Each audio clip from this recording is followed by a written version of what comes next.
When you think of ancient castles and dark history, your mind probably jumps to ghosts, maybe even witch trials. And you'd be right for Moosham Castle in Austria. It saw some of the most brutal witch trials in the country's history. But there's another, much darker and furrier secret lurking within its stone walls. A secret that makes it one of the most unique and terrifying historical sites in the world. This isn't just a witch castle. History knows it as the Werewolf Castle. So, let's set the scene. The year is 1715. The infamous Zoberjackal witch trials have finally ended, leaving a stain of blood and fear on the castle and the surrounding region. You'd think the worst was over, that peace might finally settle over the land. But a new kind of terror was just beginning. It started subtly, with unsettling discoveries in the forests and fields around Moosham. Farmers would wake up to find their cattle horribly mutilated, not just killed, but torn apart with a savagery that no ordinary predator could inflict. The carnage wasn't limited to livestock. Deer and other wild game were found in the same gruesome state. Panic began to spread through the villages. What kind of beast was capable of this? As the body count of animals grew, the fear curdling in the hearts of the locals began to morph into suspicion. The attacks were happening too close to home, too close to the castle itself. People started looking at their neighbors with distrust. Whispers turned into accusations. This wasn't the work of a normal wolf, they said. This was something supernatural. The old superstitions, the ones about men who could change their shape under the light of the full moon, began to resurface. The word on everyone's lips was werewolf. Unlike the witch trials, which were tragically common throughout Europe, what happened next at Moosham was incredibly rare. The authorities didn't just dismiss the fears as peasant folklore. Instead, they launched one of history's few documented, large-scale werewolf hunts. Think about that for a second. We've all heard of witch hunts, but a werewolf hunt? That sounds like something straight out of a Hollywood movie. But this was real life. Men, women, and even children living in and around the castle were rounded up. They were accused of lycanthropy, of being the creatures responsible for the bloody massacres in the countryside. The process was just as brutal as the witch trials that preceded it. The accused were imprisoned in the castle's dungeons, the same cold, dark cells that had held the supposed witches. They were interrogated, tortured, and forced to confess to impossible crimes.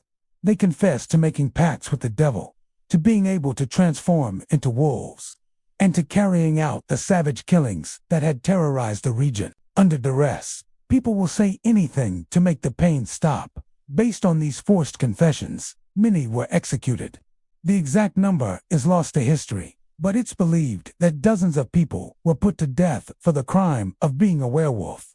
The castle that had once been a center of justice became a slaughterhouse for the second time in a century. So, what was really going on? Was there a pack of werewolves roaming the Austrian Alps? Probably not. Historians have a few theories.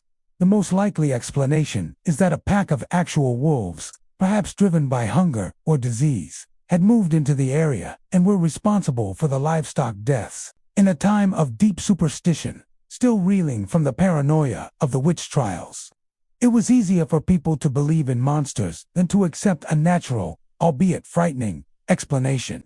The residents of Moosham, many of whom were poor and marginalized, became easy scapegoats. The werewolf hunt was a tragic case of mass hysteria, fueled by fear and a pre-existing culture of persecution. Today, Moosham Castle stands as a museum. You can walk its halls, explore its rooms, and even visit the torture chamber where these grim events unfolded. It's a beautiful building with a truly horrifying past. Visitors and staff have reported all sorts of strange phenomena over the years. Disembodied voices are heard echoing in empty corridors. Doors slam shut on their own. People feel unseen hands touching them, or a sudden, inexplicable feeling of dread washing over them. Some have even reported hearing growling sounds coming from the darkest corners of the castle. Is it the restless spirits of the accused witches? Or is it the tormented souls of those executed for being werewolves, forever bound to the place of their suffering? Many believe the werewolf energy, this unique and violent chapter in the castle's history, has left a particularly strong imprint on the location. It's one thing to have ghosts, but it's another thing entirely to have the spectral presence of something believed to be a monstrous, shape-shifting predator.